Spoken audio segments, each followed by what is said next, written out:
안녕하세요. 투자하는 아재입니다. 오늘은 국내 패키징 업체 중에 주목해봐야 할 기업 네페스와 네페스 자회사들에 대해서 알아보도록 하겠습니다. 시작에 앞서 구독과 좋아요, 알림 설정, 그리고 멤버십과 땡스는 사랑입니다. 반도체 8대 공정이 어느 정도 이해가 되시는 분이시라면 이해하시는데 크게 문제가 없을 것으로 생각됩니다만 전체적인 이해가 조금 부족하신 분들을 위해서 패키징 공정에 대해서 한번 짚고 관련 기업에 대해서 알아보고요. 주담 통화로 마무리 짓도록 하겠습니다.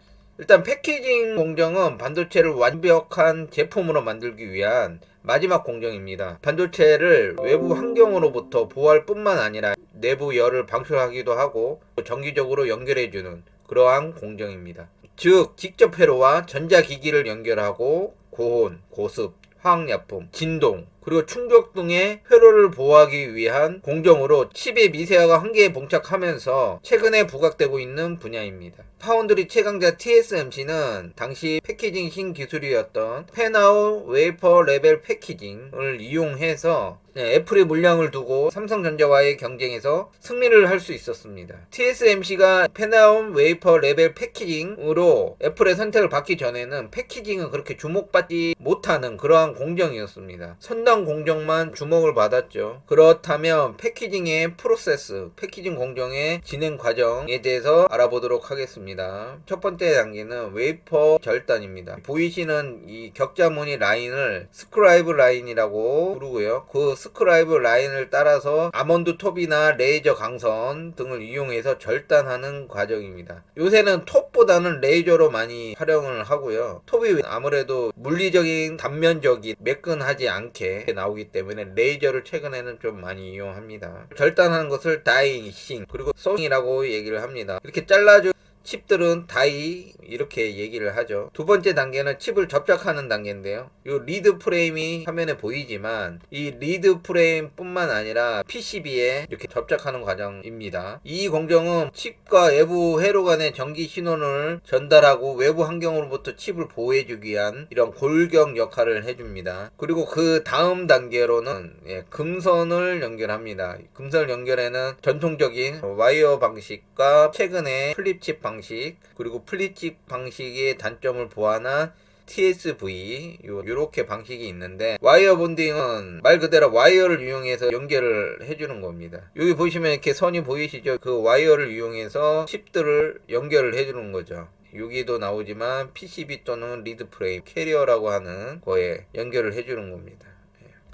최근에 플립칩 방식은 플립이란 뜻이 뒤집다예요. 뒤집다. 다이 위에 범프를 올린 다음에 그걸 뒤집어서 이런 모양을 만드는 겁니다. 재료는 보통 주석, 구리 이런 제품들 쓰는데 와이어의 역할을 범프가 해주는 거예요. 이 플립칩의 단점이 뭐냐면 적층이 되면 이 위에 거랑 연결할 수 있는 방법이 없어요. 이 단점을 보완한 게 TSV입니다. 스루스 실리콘 비아 그래서 실리콘 관통 전극이라고도 불리고요. 미세한 구멍을 뚫어서 이렇게 쭉 연결을 해주는 겁니다. 앞에서 이야기했던 와이어 본딩은 건물로 따지면 외곽층을 연결하는 계단이라고 생각을 하시면 요거는 엘리베이터가 되겠죠. 와이어 본딩을 하면 단점이 뭐냐면 속도가 느려요. 이렇게 선으로 연결하다 보니까. 그리고 활용 부피가 좀 넓어집니다. 선으로 연결하기 위해서 어느 정도 공간이 필요하죠. 그렇기 때문에 많은 칩을 한 번에 패키징 하기가 어려워서 비용 문제가 발생되겠죠. 하지만 TSV는 엘리베이터로 내부로 다 연결하니까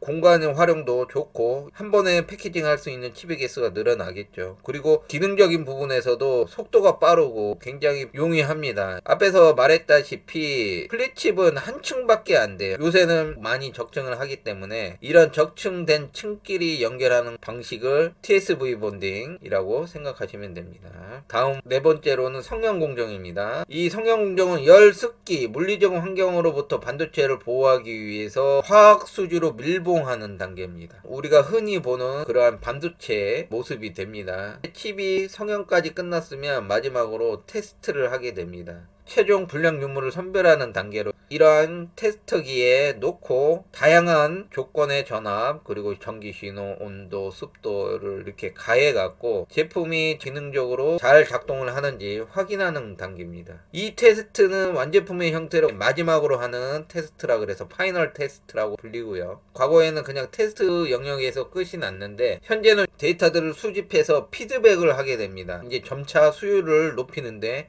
활용을 하는 단계가 되죠. 다음으로는 TSMC가 애플을 사로잡았던 게 팬아웃 웨이퍼 레벨 패키징이라고 말씀드렸습니다. 이 팬아웃 웨이퍼 레벨 패키징과 삼성전자가 최근에 패키징 경쟁을 통해서 만들어낸 게 팬아웃 패널 레벨 패키징입니다. 패키징 공정에서 말씀드렸다시피 자른 다이싱한 칩을 원형 웨이퍼 다시 넣느냐 아니면 네모난 패널에 다시 넣느냐. 이 동그란 원형에 네모난 반도체 칩을 넣으면 이렇게 쓸 수 없는 부분들이 남습니다. 근데 네모난 틀에다 놓으면 모양이 네모나니까 더 많은 것을 넣을 수 있겠죠. 95%가 사용이 가능한다고 합니다. 실질적으로는 10에서 20% 정도 웨이퍼 레벨 패키징하고 패널 레벨 패키징은 차이가 난다고 이야기를 합니다. 다음으로는 앞에 붙은 F5의 의미는 무엇인가?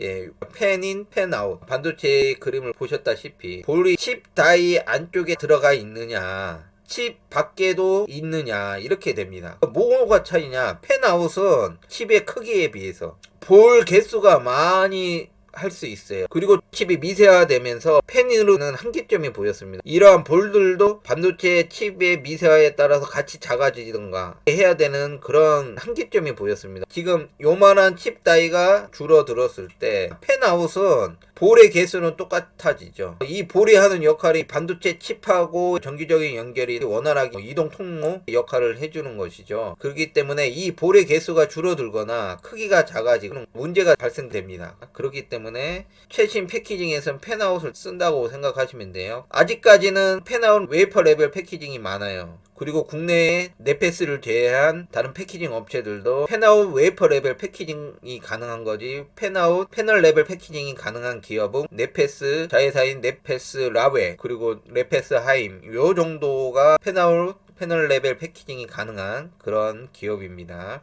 그런데 이 패널 레벨 패키징에 단점이 있어요. 일반적으로 팬아웃 웨이퍼 레벨 패키징 대비해서 팬아웃 패널 레벨 패키징이 더 높은 기술로 인정받고 있지만 하려면 새로운 장비가 필요하겠죠. 기존의 장비들을 쓸 수가 없죠. 그리고 재료 간의 열 팽창 개수가 달라지면서 휨 현상도 발생되고 이런 부분들이 있다고 해요. 그래서 기술적으로 난이도가 더 있다. 근데 이것을 네페스의 자회사인 네페스 라웨 그리고 네페스 하임이 이런 문제점을 해결하고 양산을 하고 있다. 우리나라 3대 패키징 기업으로는 네페스, SFA, 하나마이크로 이렇게 있습니다. 그 중에 SFA는 플립칩 공정의 핵심 기술을 보유하고 있고요. 하나마이크로는 플립칩뿐만 아니라 웨이퍼 레벨 패키징을 비롯한 멀티칩 패키징 등 다양한 패키지군을 가지고 있습니다. SFA나 하나마이크로는 아직까지 패널 레벨 패키징은 할 수가 없어요. 뒤에서도 얘기하겠지만 네페스는 턴키 방식으로 일괄수주 한다는 게 특징인데요. 식당에서 코스 메뉴라고 이렇게 생각하시면 돼요. 음료서부터 메인 그리고 사이드 메뉴 그리고 후식 이렇게 나오는 그런 코스 요리 생각하시면 될 것입니다. 그러면 네페스에 대해서 본격적으로 다시 얘기를 해보도록 하겠습니다. 네페스는 파운드리 반도체 패키징 사업하고 디스플레이 제조에 사용되는 전자재료 사업 이렇게 크게 나눌 수 있고요. 반도체 사업은 플리칩 기술을 확보했고 이걸 이용해서 스마트폰 웨어러블 디바이스, 자동차 등 다양한 칩셋을 위해서 웨이퍼 레벨 패키징 그리고 팬아웃, 팬인, 패널 레벨 패키징 기술을 확보하여서 확고한 입지를 구축하고 있으며 이제 전자산업은 아까 디스플레이라 얘기했죠. 디벨로퍼, 현상액, 애천, 식각액, PR, 포토레지스트, 클리너, 세정액 이런 것들의 소재 산업을 하고 있다. 그리고 전자재료는 케미컬 시장의 특수성에 기인하여 반도체 대비해서 변동성이 낮고 시장 점유율과 그동안의 노하우를 바탕으로 해서 케미컬을 국산화하고 그리고 내재화를 통해서 신규 매출을 기대하고 있다. 2차 전지용 부품을 또 국산화하여서 ESS, EV용 배터리에 적용하여 급성장하는 에너지 분야 영역을 확대하고 있다. 2차 전지 관련해서도 하고 있다. 반도체가 패키징 쪽이 80%가 넘으니까요. 주력으로 하고 있다. 그 다음에 케미컬이 한 7%, 2차 전지용 리드텍 7.5% 정도 되는 그런 기업입니다. 다음으로 연구비가 굉장히 비율이 높죠. 이런 것이 기업의 힘인 것 같아요. 현실에 안주하지 않고 연구 개발에 몰두하고 있는 것이지요. 다음은 최근 3년간 연구 개발했던 것들인데 이걸 한번 전체적으로 쭉 한번 읽어보세요. 지금 요게 턴키 방식, 아까 말했죠. 코스 요리. 반도체 사업 분야 우리나라에서의 주 고객은 삼성전자, DB 하이텍 이렇게 나눌 수 있고, 국내 LCD 구동의 범핑 기술을 최초로 턴킹 방식으로 했다고 해요. 2012년부터는 글로벌 주요 비메모리 디자인 하우스하고도 파트너십을 맺고, 그리고 웨이퍼 레벨 패키징, 팬아웃 웨이퍼 레벨 패키징 이런 것들을 기술 공급을 하고 있다. 이게 턴키 방식으로 한 번에 이런 거를 납품을 하는 거예요. 네페스, 네페스 라웰, 네페스 아크, 네페스 아크 이렇게 돼 있죠. 자회사 현황입니다. 네페스 아크는 여기도 보면은 프로브, 웨이퍼 테스트, 파이널 테스트 이렇게 돼 있죠. 네페스 아크는 후공정 테스트 솔루션을 영위하는 자회사고요. 그리고 주요 제품군으로는 전력 반도체, PMIC라고 하죠. 파워 매니지먼트 IC, 전력 반도체, 그리고 디스플레이 구동칩, DDI죠. SOC, 그리고 기타 어플리케이션 프로세스, 그리고 RF는 주파수죠. 라디오 프리퀀시 해서 통신 칩이죠. 그리고 5G 모뎀 칩, 통신 칩이죠. 이런 테스트 공정 솔루션을 제공한다. 21년 하반기부터는 네페스 라웨의 팬아웃 패널 레벨 패키징이 제품의 테스트가 시작됐고요. 그리고 이미지 센서, CIS, 시머스 이미지 센서 이런 것들이 진입을 준비하고 있다. 그리고 최근에 631억 투자를 해서 원래는 22년까지 설비 확대를 하려고 했는데 지금 최근에 반도체 시장이 별로 안 좋죠. 굳이 빠르게 해봤자 판로나 이런 것들이 문제가 되기 때문에 그래서 이러한 투자의 속도를 늦추고 있습니다.